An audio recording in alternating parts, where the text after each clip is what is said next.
Please. धन्यवाद सभापति महोदय, धन्यवाद कि आपने मुझे एक मौका दिया राष्ट्रपति जी के अभिभाषण पर अपनी भावनाओं को व्यक्त करने के लिए। 2020 सभापति महोदय पूरे विश्व के लिए एक चुनौतीपूर्ण साल रहा है, जिसमें हमने कई उतार चढ़ाव,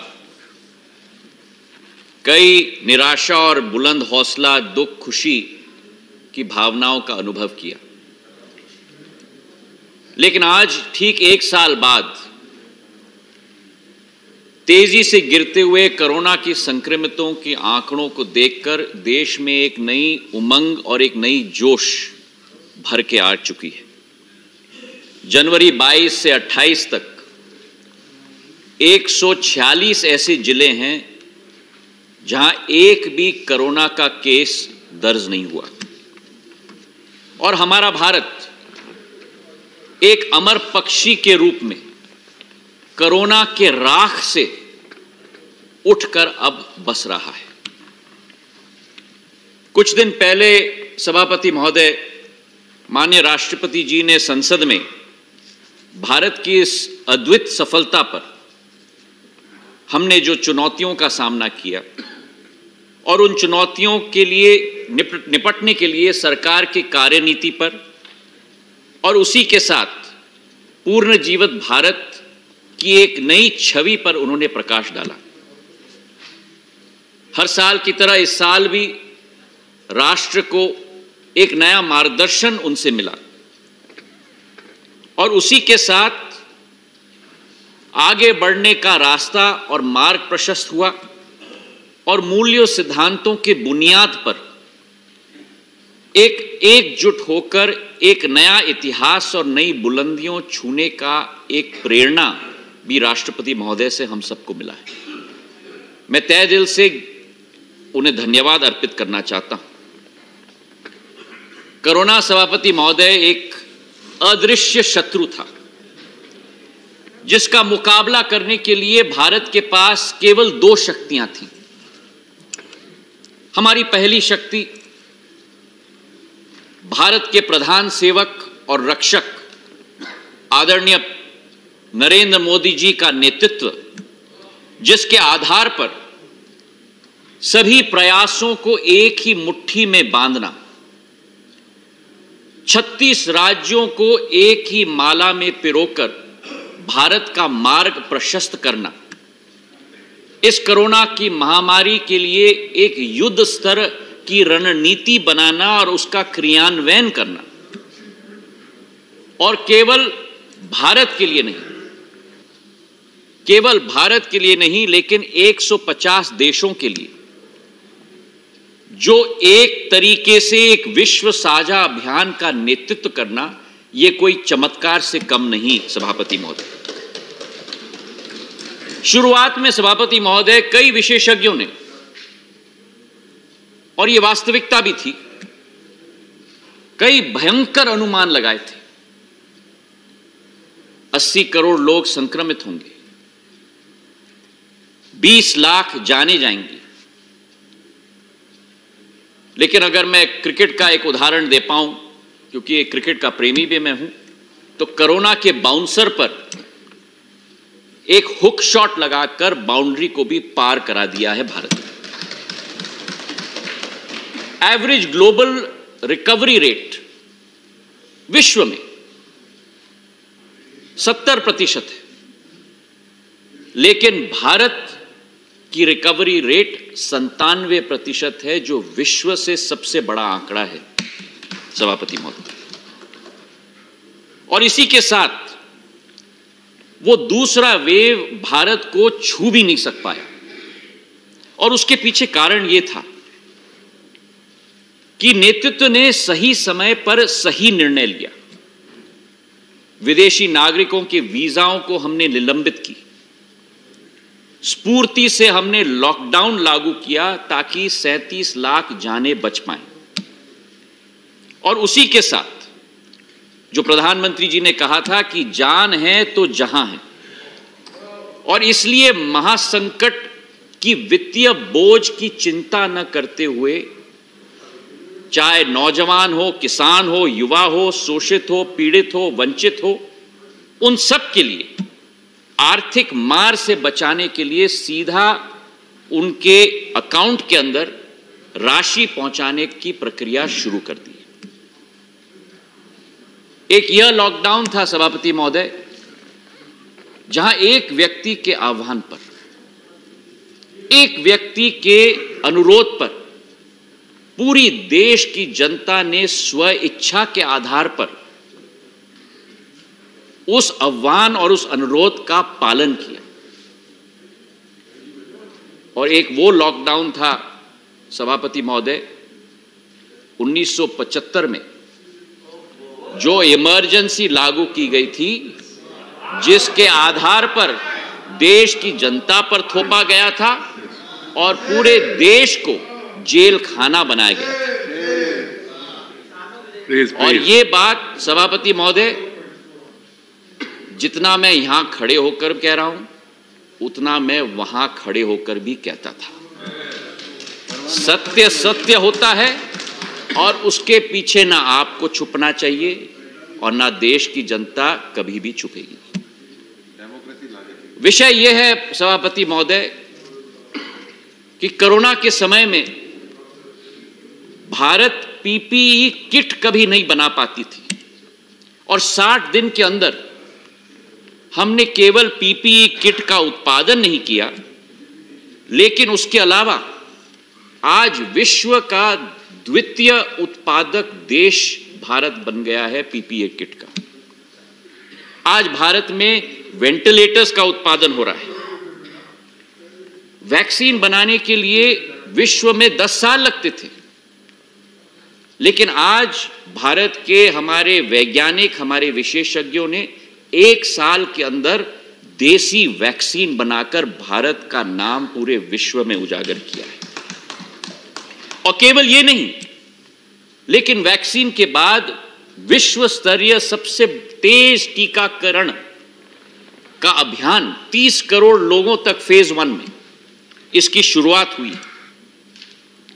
यह कारगर और किफायती वैक्सीन सभापति महोदय केवल भारत के लिए नहीं है, यह वैक्सीन एक वैक्सीन फॉर ह्यूमैनिटी बन चुकी है। और संयुक्त राष्ट्र के सेक्रेटरी जनरल एंटोनियो गुतेरेस ने स्वयं कहा है कि भारत का टीका उत्पादन की क्षमता पूरे विश्व के लिए सबसे बड़ा वरदान बन चुका है। And I'd like to quote him, he has said the production capacity of India is the best asset that the world has today, unquote. और इसी प्रकार से वासुदेव कुटुंबक जो हमारे मूल्य हैं, हमारे सिद्धांत हैं, उन मूल्यों और सिद्धांतों का भारत ने पूर्ण रूप से अनुसरण किया है। और इस सफलता के पीछे सभापति महोदय दूसरा हथियार है भारत का सामूहिक शक्ति, सामूहिक सामर्थ्य, हमारा अतुल्य वैज्ञानिक गढ़, हमारे वैक्सीन के ट्रायल के वॉलंटियर्स, हमारे डॉक्टर्स, हमारे नर्सेज, हमारे एनजीओ, हमारे पुलिस फोर्स के कर्मी, हमारे जवान, जिन्होंने अपने जान को जोखिम में डालकर हम सब की जान की रक्षा की। अगर वो न होते तो आज हम न होते। और आज इस सदन में सभापति महोदय कुछ पंक्तियां उनके लिए मैं अर्पित करना चाहता हूं कि न थके हैं पैर कभी, न थके हैं पैर कभी, न कभी हिम्मत हारी है, न थके हैं पैर कभी, न कभी हिम्मत हारी है, जज्बाज है जनसेवा का मन में, सफर निरंतर जारी है। जहां एक तरफ ये कोरोना का संक्रमण सभापति महोदय पूरे विश्व का आकर्षण बन गया, सारी शक्तियां इन पर लगी, दूसरे तरफ अर्थव्यवस्था हो, व्यापार हो, आजीविका हो, पूरे तरीके से नष्ट होने के कागार पर आ चुकी थी। और भारत भी टेक्निकल रिसेशन के खाई में जा रहा था। पर मैं दाद देता हूं हमारी सरकार को कि 6 महीने के अंदर वापस भारत को रिकवरी की पटरी पर नरेंद्र मोदी जी की एनडीए की सरकार लेकर आई है। आंकड़े कुछ इस प्रकार हैं कि जनवरी के माह में जीएसटी का कलेक्शन 1,20,000 करोड़ रुपए, जो राजस्व संग्रह का एक नया इतिहास बना है सभापति महोदय। दूसरी तिमाही में जीडीपी नेगेटिव 0.5% तक सीमित हो गई, लेकिन इकोनॉमिक सर्वे ने कहा है, जो आज हमारे सांसद महोदय स्वपन जी ने भी कहा, कि इस वर्ष 11.5% ग्रोथ रेट जीडीपी की रहेगी। और इंटरनेशनल मॉनेटरी फंड आईएमएफ ने भी कहा है कि एक वर्ष के अंदर भारत सबसे बड़ी आर्थिक शक्ति के रूप में पूरे विश्व पटल पे उभरने की क्षमता रखती है। हमारी एक $5 ट्रिलियन इकोनॉमी की अर्थव्यवस्था का एक टारगेट है, उस पर हम अडिग हैं। और उसी के साथ 5 मिनी बजट हमने कोरोना के समय में निकाला था और कई क्षेत्रों को प्रोत्साहन दिया था, मदद दिया था, और पोस्ट कोविड ऑर्डर में भी उन क्षेत्रों को उभारने का संकल्प हमारा है। इससे यह प्रचलित होता है सभापति महोदय कि कोई भी आपत्ति या विपत्ति आई, चाहे वो प्राकृतिक हो, चाहे किसी तरीके की भी विपत्ति हो, हमारी 130 करोड़ जनता, हमारे भारतीयों का वर्तमान और भविष्य कभी भी प्रभावित नहीं हो सकती। लेकिन इसी के साथ थोड़ा दुख भी होता है सभापति महोदय कि जहां एक तरफ देश की जनता, हमारे जनसेवक, हमारी सरकार इस कोरोना की महामारी का सामना कर रहे हैं, वहीं विपक्ष के कई नेता केवल सवाल उठाने में और टीका टिप्पणी करने में रुचि रख रहे थे। सही बात है, क्षमता रखना होगा, जैसे मेरे भाई मनोज जी ने कहा, सुनाने में भी और सुनने में भी। प्रश्न यह है सभापति महोदय कि पहले लॉकडाउन पर प्रश्न उठे। लॉकडाउन क्यों, कितने दिन, किससे पूछ के किया आपने? उसके बाद जब अनलॉक की प्रक्रिया शुरू हुई तो उस पर प्रश्न, अनलॉक क्यों, कब होगा, कैसे होगा, किससे पूछ के किया आपने? प्रश्न यह है कि हमारे कांग्रेस पार्टी के इस सदन के उपनेता श्री आनंद शर्मा जी ने स्वयं, जो गृह मंत्रालय के संसदीय समिति के अध्यक्ष हैं, उन्होंने स्वयं अपने रिपोर्ट में सरकार की सराहना की है, सरकार की प्रशंसा की है। और मैं दाद देता हूं उनको कि कोई तो है जो सही बोल रहा है। और मैं कोट करना चाहता हूं, उन्होंने कहा है कि the committee appreciates the efforts made by the government for the management of covid pandemic. The lockdown gave the country time to ramp up its public infrastructure, build the capacity of hospitals and health workers, unquote. और इसके बाद भी हमारे कई प्रतिपक्ष के नेताओं ने वैक्सीन के आपातकालीन उपयोग पर प्रश्न उठाए। मैं पूछना चाहता हूं कि जब United states of America, United kingdom, रूस, चीन वैक्सीन के आपातकालीन उपयोग के लिए फेज 3 ट्रायल समाप्त होने के पहले अनुमति प्रदान कर सकते हैं, तो क्या हमारी सरकार देश की जनता की जान बचाने के लिए आपातकालीन परमिशन देश में क्यों नहीं दे सकती? प्रश्न यह है कि एक नेता ने इतना भी कहा, और मैं कोट करना चाहता हूं, कि भाजपा की राजनीतिक वैक्सीन हम नहीं लेंगे। वैक्सीन का भी एक राजनीतिक रंग होता है, स्वास्थ्य का भी एक राजनीतिक रंग होता है। मुझे तो आश्चर्य होता है। और इसके बाद कई विपक्ष के नेताओं ने कहा कि ठीक है, आपातकालीन उपयोग की अनुमति आपने प्रदान कर दी, लेकिन उसका क्रियान्वयन करने के लिए एक ढांचा हमारे देश में हमारे पास नहीं।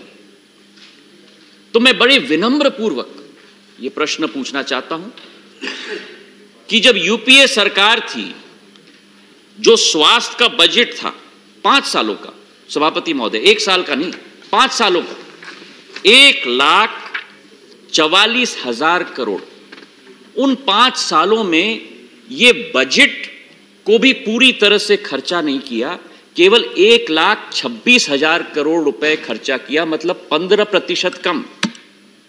और आज ढांचे की बात की जा रही, 2013 में तो 18% अंडर यूटिलाइजेशन रहा। और वहीं प्रधानमंत्री नरेंद्र मोदी जी की एनडीए की सरकार में 4 साल में हर साल जो बजट का आवंटन रहा, जो कई गुना ज्यादा, उस बजट के आवंटन से 2 से 9% ज्यादा खर्च हर साल स्वास्थ्य के क्षेत्र में किया। स्वस्थ भारत, शिक्षित भारत, तभी भारत 21वीं सदी का नेतृत्व कर पाएगा। और इसी के साथ मैं कहना चाहता हूं कि यह कहानी यहां नहीं रुकती। इस साल के बजट में मैं वित्त मंत्री जी को, स्वास्थ्य मंत्री जी को, प्रधानमंत्री जी को धन्यवाद अर्पित करना चाहता हूं। इस साल के बजट में सभापति महोदय, आपको भी आश्चर्य होगा कि 5 साल के यूपीए सरकार का स्वास्थ्य बजट 1,75,000 करोड़ 5 साल, और 1 साल का एनडीए सरकार का स्वास्थ्य बजट इस वर्ष का 2,23,000 करोड़ सभापति महोदय, और पिछले वर्ष से 137% वृद्धि। 22 नए एम्स बनने जा रहे हैं।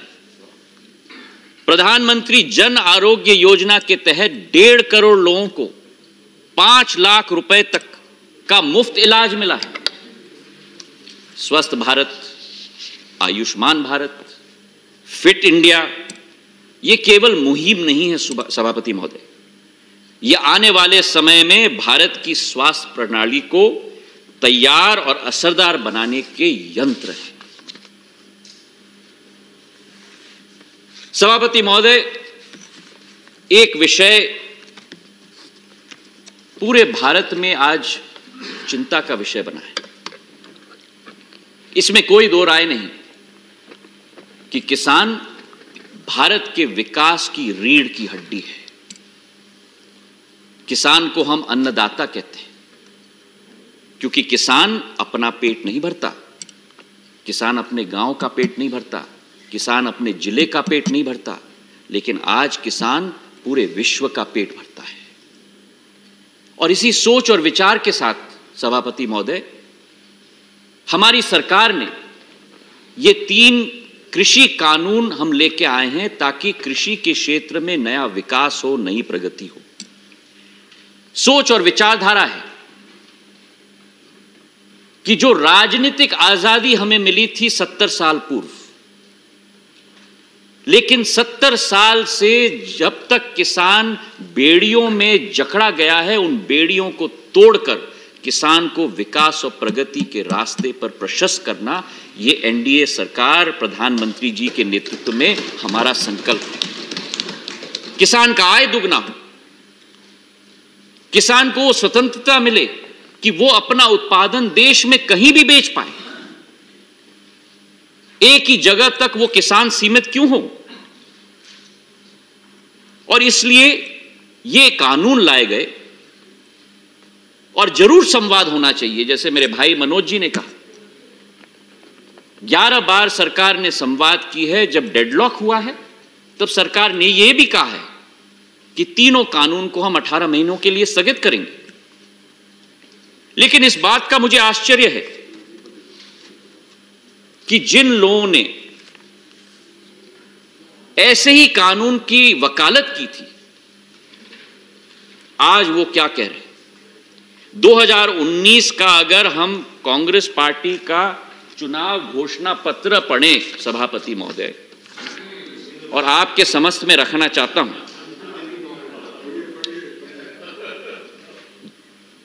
इस चुनाव घोषणा पत्र में अंक नंबर 11 में लिखा है, and I quote, Congress will repeal I repeat, will repeal the Agricultural Produce Marketing Committees Act and make trade in agricultural produce, including exports and interstate trade, free, I repeat, free from all restrictions. उस समय के हमारे कृषि मंत्री जी, परम आदरणीय शरद पवार जी ने 2010 में और 11 में हर एक मुख्यमंत्री को चिट्ठी लिखी थी इसी संदर्भ में, और मैं कोट करना चाहता हूं जो शरद पवार जी ने हर एक मुख्यमंत्री को चिट्ठी में लिखा था। As you are aware, the agriculture sector needs well-functioning markets to drive growth, employment, and economic prosperity in rural areas of the country. This requires huge investments in marketing infrastructure, including the cold chain. And for this, private sector participation is essential. I repeat, and for this, private sector participation is essential. निजी क्षेत्र का निवेश अनिवार्य है, for which a policy environment needs to be in place. In this context, the need to amend the present state APMC Act on the lines of the Model State Agricultural Produce Marketing Act 2003 to encourage the private sector, I repeat, the private sector, in providing alternative competitive marketing channels in the overall interest of farmers and producers and consumers cannot be overemphasized. Unquote. तो आज सहमति है, तो सहमति है, तो सहमति है। अगर आपको इसमें कोई आपत्ति है तो जरूर बताएं। कई चीजों में सहमति होनी चाहिए। टीएमसी की सहभागिता। प्रश्न यह है अध्यक्ष सभापति महोदय कि ये जुबान बदलने की आदत हमें बंद करनी होगी। चट भी मेरा, चट भी मेरा और पट भी मेरा, ये कब तक चलेगा? देश के साथ खिलवाड़ कब तक चलेगा?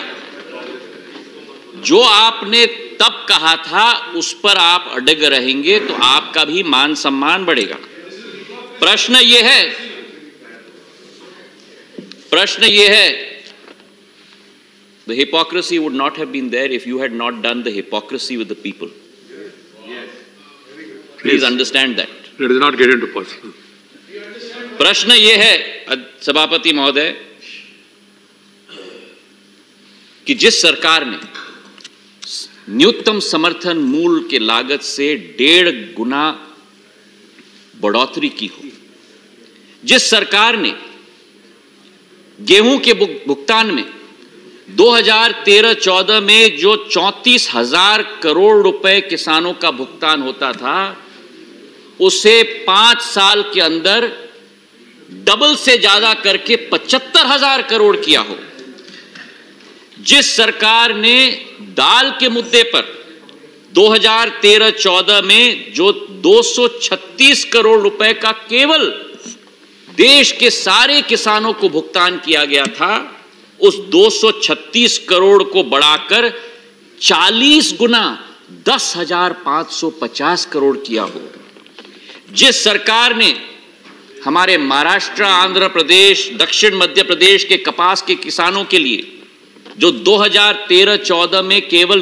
90 करोड़ रुपए का भुगतान हुआ किया था, उसको 300 गुना बढ़ाकर 26,000 करोड़ किया हो, जिस सरकार ने किसानों के सम्मान के लिए 6,000 रुपया हर साल 1,13,000 करोड़ किसानों के खातों में पहुंचाया हो, जिस किसानों ने कृषि के अधोसंरचना के लिए नया फंड तैयार किया हो 1 लाख करोड़ का, जिस सरकार ने फसल के नुकसान के लिए फसल बीमा योजना लागू करके 5 साल के अंदर 90,000 करोड़ रुपए मुआवजा के रूप में किसानों के खाते में पहुंचाया हो, वो सरकार किसानों के विकास और प्रगति के लिए कटिबद्ध थी, कटिबद्ध है और कटिबद्ध रहेगी।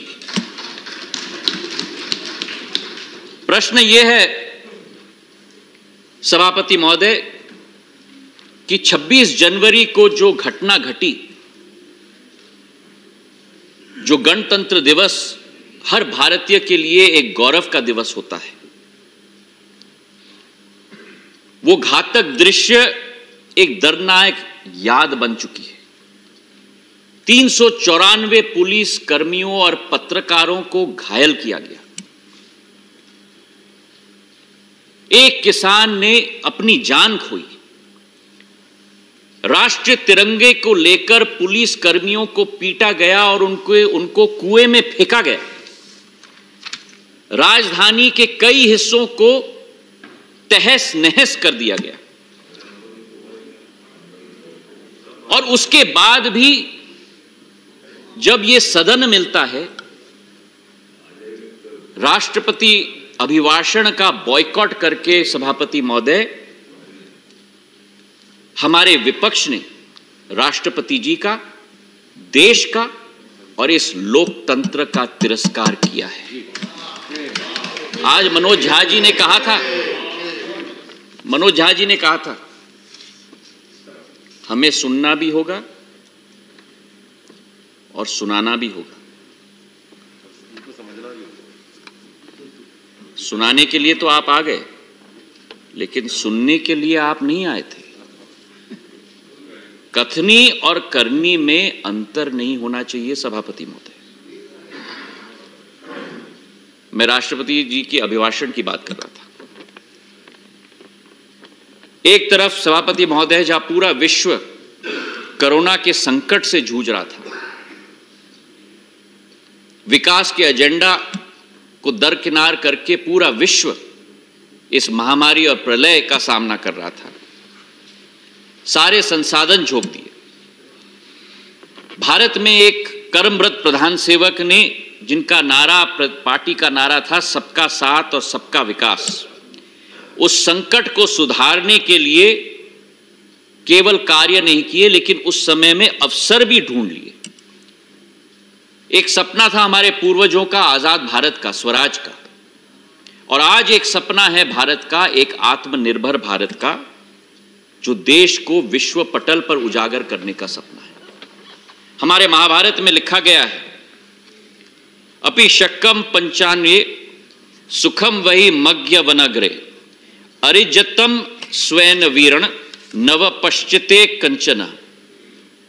और इसका सार है सभापति महोदय कि किसी दूसरे पर बोझ बनने के बजाय अपनी मेहनत से कमाया गया फल कई ज्यादा सुखदायी होता है।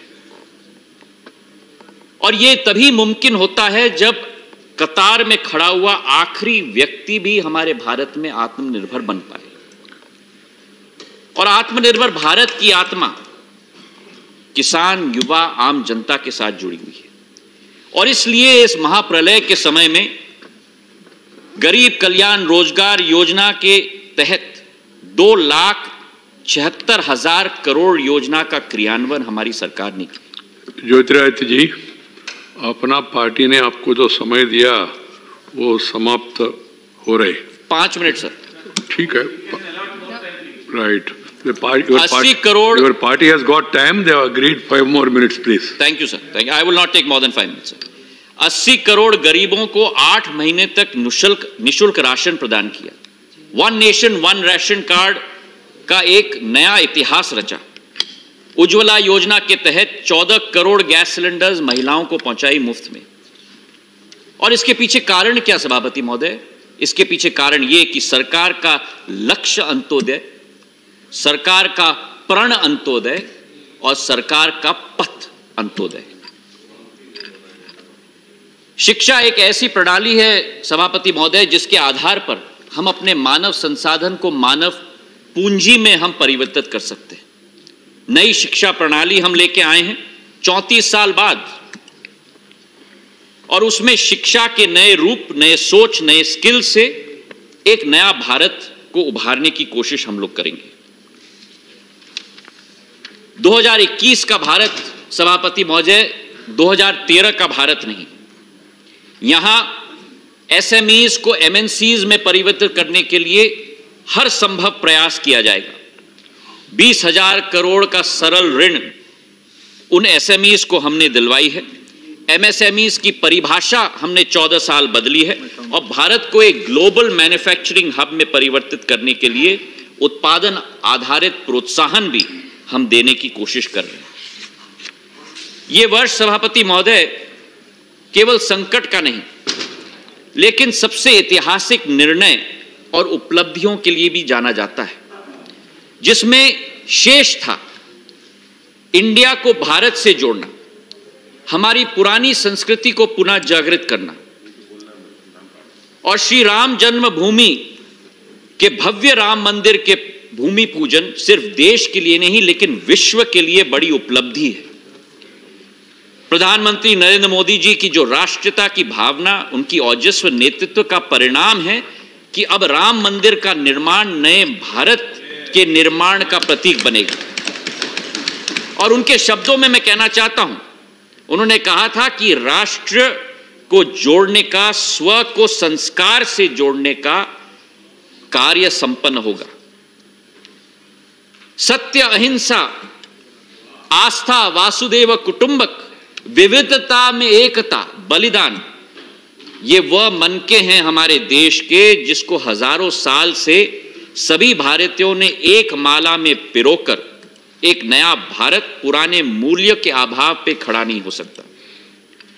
हमारा राम मंदिर आधुनिक भारत की मजबूत नींव का प्रतीक होगा, जिसकी विविधता में एकता भी होगी और समता भी। जहां एक तरफ यह ऐतिहासिक निर्णय लिया गया, वहीं दूसरे तरफ हमारे देश का ताज और शान जम्मू कश्मीर में, जहां देशवासियों का हर दिल बसता है, उनको बेड़ियों से मुक्त करके राष्ट्र के मुख्य धारा के साथ जोड़ने का कदम लिया गया जब अनुच्छेद 370 को हमने रद्द किया। उस अनुच्छेद से केवल हानि हो रही थी, अलगावाद, आतंकवाद, व्यवस्थाओं में भ्रष्टाचार, और जब यह रद्द किया गया उसके सीधे सीधे बाद आयुष्मान भारत के तहत यूनिवर्सल हेल्थ कवरेज के संरक्षण में 1.5 करोड़ जनता को लिया गया। हर एक नागरिक को केंद्र सरकार की बाकी योजनाओं का लाभ भी मिल पाया। और पहली बार इतिहास में, जिसका संदर्भ गुलाम नबी आजाद साहब ने भी कल दिया, पहली बार इतिहास में 70 साल के इतिहास में जिला विकास परिषद डीडीसी का चुनाव हमारी सरकार ने जम्मू कश्मीर में आयोजित किया। सरकारें आई भी और गई भी सभापति महोदय, लेकिन जो सपना सरदार वल्लभ भाई पटेल ने देखा था, जो सपना बाबा साहब अंबेडकर ने देखा था, एक विधान, एक प्रधान और एक निशान का स्वप्न जो डॉक्टर श्यामा प्रसाद मुखर्जी ने देखा था, कश्मीरियत, इंसानियत और जमहूरियत का सपना जो अटल बिहारी वाजपेयी जी ने देखा था, उसे मोदी सरकार ने पूरा करके दिखाया। अंत में मैं कहना चाहता हूं सभापति महोदय कि कोरोना के महाप्रलय में जो विकास के पथ को कुचलने आया था, एक बुलंद ढाल की तरह हमारी सरकार ने उसका सामना किया और विपत्ति को भी अवसर में बदलकर रिफॉर्म्स की झड़ी लगाकर न हम रुकेंगे और न भारत रुकेगा, माननीय राष्ट्रपति जी की सोच और विचारधारा के आधार पर मार्ग देश का प्रशस्त किया है। 2 बार केंद्र में भारी बहुमत, उत्तर प्रदेश से कर्नाटक, असम से अरुणाचल से गुजरात, मध्य प्रदेश, मणिपुर, तेलंगाना, बिहार तक जो असीम आशीर्वाद चुनाव में, मध्य प्रदेश भी असीम आशीर्वाद जनता का मिला है। ये आशीर्वाद सबसे बड़ी पूंजी इस सरकार की और भारतीय जनता पार्टी की है सभापति महोदय, और ये तभी संभव हो पाया है जब एक प्रभावी छवि, असरदार नीति और विजन भारत के लिए का क्रियान्वयन हमारी सरकार ने की है। अंत में मैं इतना ही कहना चाहता हूं कि 21वीं शताब्दी भारत की होगी। भारत एक नया सामर्थ्य के साथ इस कोरोना काल से उभर रहा है। हजारों बर्ग गिरे सभापति महोदय, लाख आंधियां उठें, वो फूल खिल के रहेंगे जो खिलने वाले हैं। धन्यवाद।